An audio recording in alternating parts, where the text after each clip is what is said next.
జిల్లా వినుకొండ నియోజకవర్గంలో వైసీపీ అభ్యర్థి బొల్లా బ్రహ్మనాయుడు నామినేషన్ దాఖలు చేశారు. వేలాది మందితో భారీ ర్యాలీ నిర్వహించారు. ఈ ఎన్నికల రిటర్నింగ్ అధికారి సుబ్బారావుకు నామినేషన్ పత్రాలను సమర్పించారు. తనను ఓడించేందుకు కుట్రలు పన్నుతున్నారని, దేవుడే కుట్రలను భంగం చేస్తారని బ్రహ్మనాయుడు అన్నారు.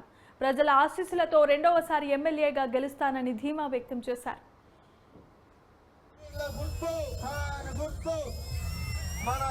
వినుకొండ గుర్తు ఫ్యాన్ గుర్తు మరి ఇంత పెద్ద ఎత్తున ఈరోజు నియోజకవర్గ ప్రజానికం అంతా కూడా చక్కగా బ్రహ్మరథం పడ్డా ఉన్నారంటే ఆయన పరిపాలనలో ఎంత సౌలభ్యం ఉంది. ప్రతి పేదవాడికి కూడా ఎక్కడ కూడా అన్యాయం జరగకుండా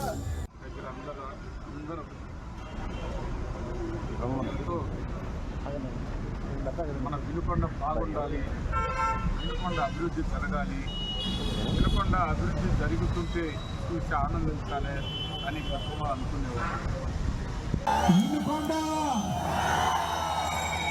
వినుకొండ నియోజకవర్గ యూత్ అందరికీ ముందు యూత్ జగన్మోహన్ రెడ్డి గారి యూత్ అందరికీ పేరు పేరున హృదయపూర్వక అభినందనలు తెలియజేస్తున్నాను.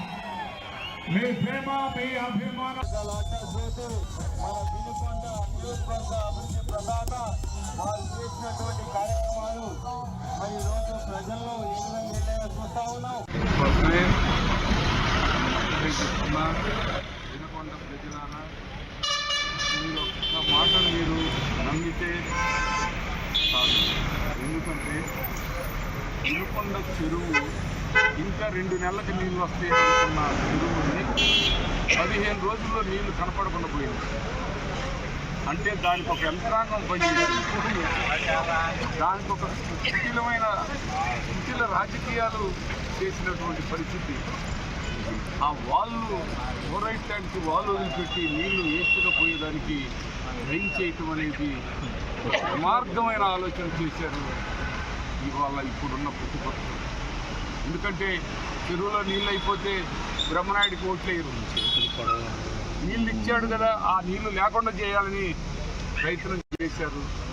వాస్తవంగా వాళ్ళ ప్రయత్నం చాలా వరకు సఫలీకృతం గతంలో మరలా దాన్ని నేను గౌరవ ముఖ్యమంత్రి గారికి మా ప్రాంతమే కాదు, ఈ ప్రకాశం కానీ, మా వినుకొండ కానీ, ఈ మాచర్ల కానీ, ఇవన్నీ కూడా తాగునీరు మనుషులకే కాదండి, పక్షులకి, జీవధనానికి